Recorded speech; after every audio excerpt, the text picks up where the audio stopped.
S T کالریج جن کو کہتے ہیں. اور ایک دفعہ مجھے یاد ہے ایک پیپر میں آ گیا تھا کہ ایس ٹی کالریج میں ایس ٹی کیا ہے. اور ٹی ایس ایلیٹ پہ بھی ایک دفعہ آیا تھا کہ ایس ٹی جو ہے یہ کیا ہے اور ٹی ایس کیا ہے. تو ٹی ایس ایلیٹ میں تو وہ ٹامسٹن ایلیٹ کہتے ہیں اس کو, اور سیمیول ٹیلر کالریج یہ ان کا پورا نام ہے. ایس ٹی کالریج لکھتے ہیں 1772 میں پیدا ہوئے, 1832 ان کی ڈیتھ ہوتی ہے. The genius of the college was complementary that of the Wordsworth.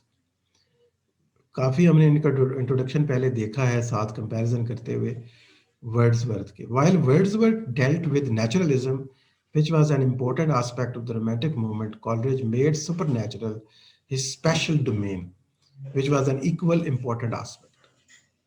In his youth, Coleridge came under the spell of French Revolution. یہ بات بھی ہم نے پہلے دیکھی کہ سارے لوگ ہی فرینچ ریولوشن کے انڈر آئے تھے, ان آئیڈیاز سے یہ متفق ہوئے تھے, لیکن بعد میں and high hope which it held out for the emancipation of the personal oppressed section of mankind. وجہ یہ تھی because there was high hope for the emancipation of the oppressed class.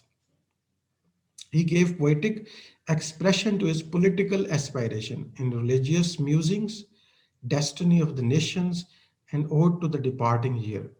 ٹھیک ہے, he gave his poetic expression, his political جو aspirations کی جہاں ذکر کیا گیا ہے وہ religious musings, destiny of nations, and ode to the departing year, 1796.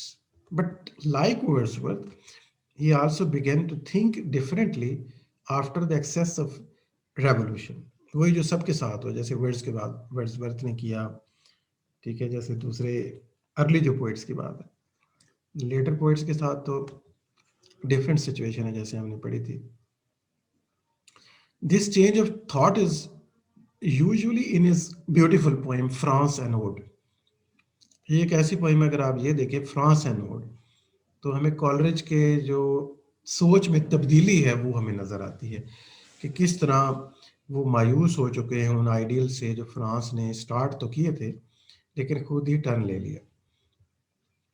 After that, he, like Wordsworth, began to support the conservative cause.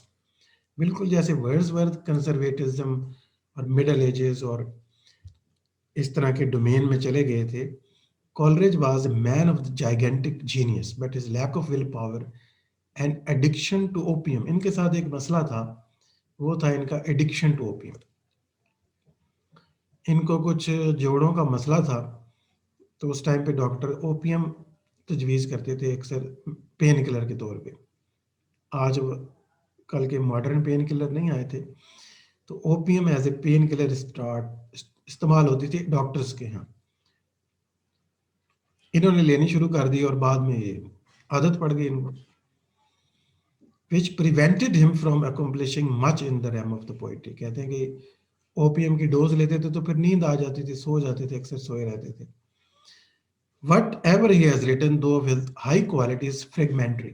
یہی وجہ ہے اس لاجک کو اپلائی کرتے ہوئے آگے چلے تو ہمیں پتہ چلتا ہے نا, جو کچھ بھی لکھا وہ فریگمنٹری ہے. فریگمنٹری ہوتا ہے انکمپلیٹ ہے, یعنی جب یہ کچھ لکھتے تھے تو یا تو سو جاتے تھے یا سوتے سوتے ہی کمپوز کرتے تھے اور اٹھتے تھے تو یاد نہیں رہتا تھا. یہ جو ایڈکشن ٹو اوپیم تھی نا, اس نے وہ پوئٹری کمپلیٹ نہ ہونے تھی, تو بعد میں تو پھر آپ کو پتہ ہے موڈ ہی چینج ہو جاتا ہے. یہ جو پوئٹک ایک سچویشن ہوتی ہے جس میں آپ پوئم کریٹ کرتے ہیں, جسے رومانٹکسزم میں پوئٹک فرینزی پہ کہا جاتا ہے, یا پوئٹک فٹ کہہ لیں, یا جو بھی اسے آپ نام دے لیں. ایک خاص ایک انسپریشن, ایک مومنٹ ہوتا ہے, تو اس مومنٹ کو جب کھو دیا تو پھر تو وہ یاد آ گیا تو ٹھیک ہے, نہیں تو پھر آپ کمپوز نہیں کر سکتے دوبارہ سے. It was however in the fields of theology, philosophy and literary criticism that he exercised a tremendous and lasting influence. انہوں نے کرٹیسزم کے حوالے سے بھی انفلوئنس کیا ہے. ان کی بایوگرافیا لٹریریا یاد رکھنے والا ورک ہے, وہ ایس ٹی کالج نے لکھا تھا. وہ کرٹیسزم کی بک ہے, بیوگرافی کی نہیں ہے. His best known poems are Ancient Mariner and Christabel. یہ جو ان کی پوئم ہے نا دو, The Rime of Ancient Mariner ان کا پورا نام ہے, Ancient Mariner بھی کہیں گے, تو جس میں ایک Ancient Mariner ہے, ایک میرینر آپ کو پتہ ہے جو سفر کرتے ہیں, سمندری سفر کرتے ہیں, اور Ancient کا مطلب ہے کہ اولڈ پرسن ہے, وہ ایک ایکسپیرینسڈ پرسن ہے.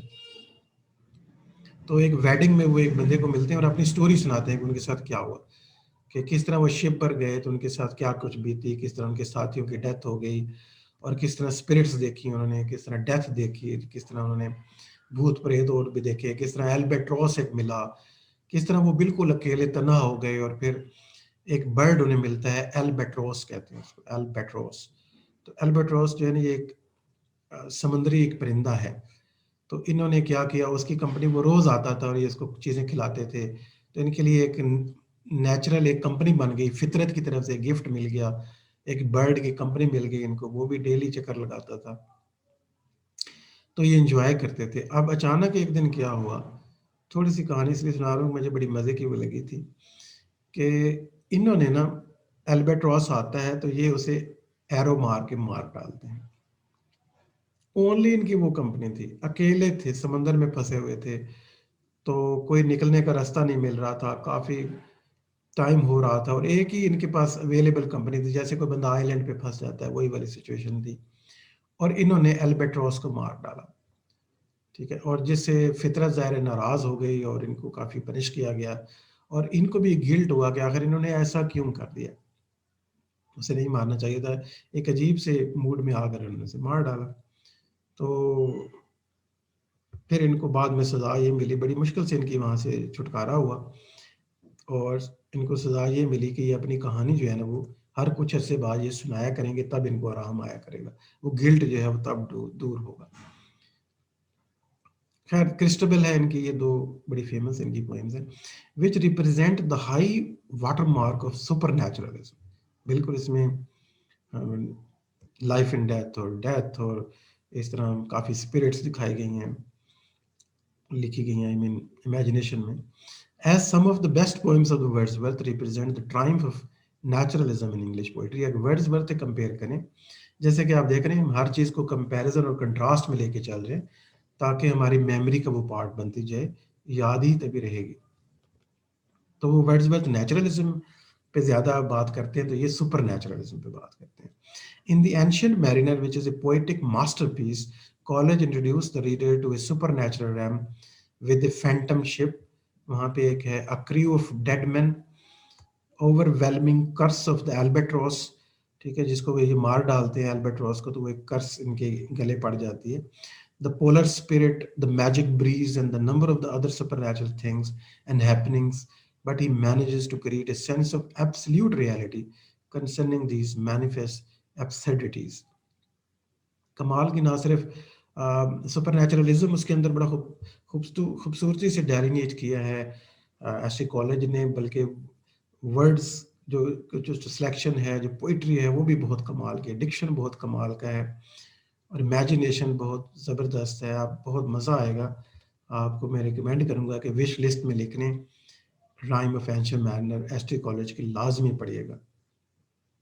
100% گارنٹیڈ ہے کہ آپ ضرور انجوائے بھی کریں گے، اور آپ کی feast of the mind ہوگی.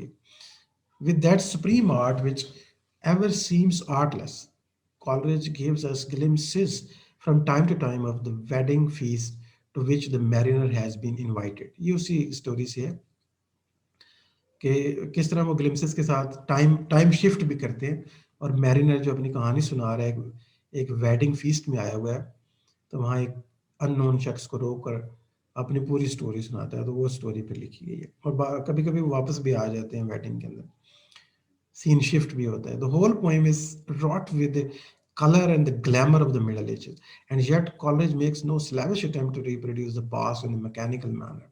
The whole poem is the baseless fabric of vision, a fine product of the ethereal and subtle fancy of the great poet. But in spite of its wildness, its medieval superstition, and irresponsible happening, the Ancient Mariner is made actual and vital to our imagination by its faithful picture of nature, its psychological insight, and simple humanity. Christabel deals with the fragment, seems to have planned as a story of the pure young girl who fell under the spell of a sorcerer in the shape of a woman girl dying.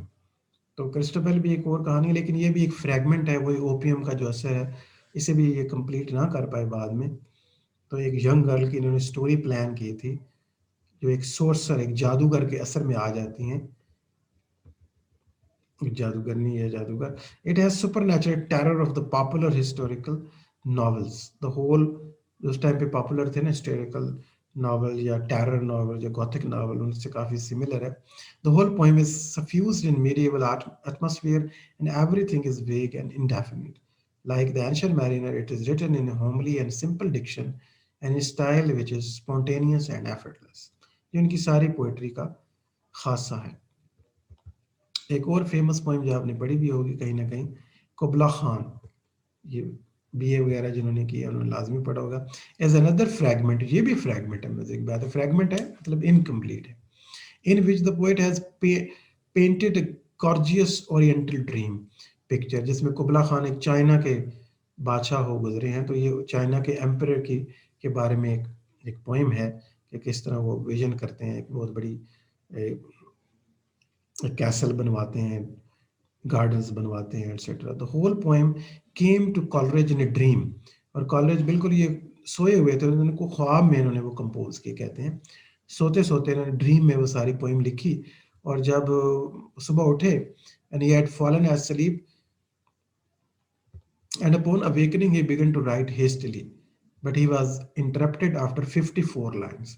کہتے ہیں جب ان کو جاگ آئی، ہوش آیا اور اٹھے اور انہوں نے فوراً سے دیکھا تو انہوں نے تو لکھی تو تھا ہی نہیں، تو فوراً سے انہوں نے اس کو لکھنے کی کوشش کی، تو 54 لائن پہ جا کے بس ان کی میموری کام کرنا بند کر گئی، کہ آگے بھی انہوں نے لکھا تھا لیکن ان کو یاد نہیں تھا. And it was never finished. تو پوئٹک وہ جو فٹ تھا وہ تو ختم ہو چکا تھا، وہ تو ڈریم میں آیا تھا. تو اتنی عجیب سی بات ہے کہ ایک پوئٹ نے ڈریم میں پوئم کمپوز کی. جیسے ہمیں ڈریم جب آپ جاگتے ہیں تو ہمیں ہو سکتا ہے آدھا یاد ہو، تھوڑا سا زیادہ یا آدھے سے بھی کم. دو Coleridge wrote number of the other poems. Love, کچھ بڑی زبردست پوئم ہے، لو ہے، جیسے dark lady, youth and age, dejection and ode, یہ بھی ہم نے ایم فل میں پڑھی تھی میرے خیال میں، dejection and ode, which have grace, tenderness and the touches of the personal emotion, and a number of the poems full of very minute description of natural scenes. Yet his strength lay in his marvelous dream faculty, and his reputation as a poet rests on Ancient Mariner, Christabel, and Kubla Khan. یہ تین ایسی poem ہیں جو ان کی سب سے best works ہیں، Ancient Mariner, Christabel, and Kubla Khan, where he touched the heights of the romantic poetry. Now ہم چلتے ہیں لیک پوئٹ میں تیسرے پوئٹ کی طرف.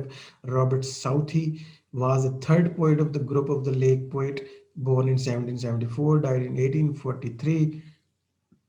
اگر آپ کو یاد رہ جائے تو unlike Wordsworth and Coleridge, he lacked higher qualities of the poetry. کالریج اور ورڈزورتھ میں یہ تیسرے نمبر پہ ہے، کیونکہ یہ ان کا دونوں کا مقابلہ نہیں کر سکتے. جو ان کی جو امیجنیشن ہے، جو ان کا ڈکشن ہے، جو ان کی سوچ ہے، فینسی ہے، وہ بہت زیادہ تھی. His achievement as a poet is not much. He was a voracious reader and voluminous writer. His most ambitious poems, Thalaba, however, جو ان کی اچھی اچھی نظمیں ہیں ان میں تھالبا ہے، The Curse of Kahama, Madoc and Roderick are based on mythology. آپ کو یاد ہوگا رابرٹ ساؤتھی کا جو واچ ورڈ ہے وہ ہے میتھولوجی. انہوں نے ڈفرینٹ میتھولوجیز ایکسپلور کی ہیں اور ڈفرینٹ نیشنز کی. اسی وجہ سے یہ جو نام آپ کو تھیلبا، دا کرس آف کہاما، میڈاک اینڈ راڈرک، یہ different mythological characters. He also wrote a number of the ballads and the short poems, of which best known is about his love for the books. My days among the dead are past. ان میں famous اگر work دیکھا جائے تو یہ ہے. But he wrote for better prose than poetry, and his admirable life of Nelson remains a classic. تو ان کا جو پروز کا ورک ہے، اور پروز کے ہی زیادہ اچھے رائٹر تھے، ہم نے پڑھا تھا، اور پوئٹری کی طرف اس لیے آئے تھے کہ پروز کا دور نہیں تھا. جو پوئٹکس آف دا ڈے تھی، جو اس ٹائم کا ٹرینڈ تھا، وہ تھا پوئٹری، تو ان کو پوئٹری کرنی پڑی. لیکن لائف آف نیلسن انہوں نے جو لکھی ہے، کلاسک بک ہے. He was made the poet laureate in 1813. 1813 میں یہ پوئٹ لائریٹ بھی رہے ہیں. And after his death 1843 Wordsworth held this title.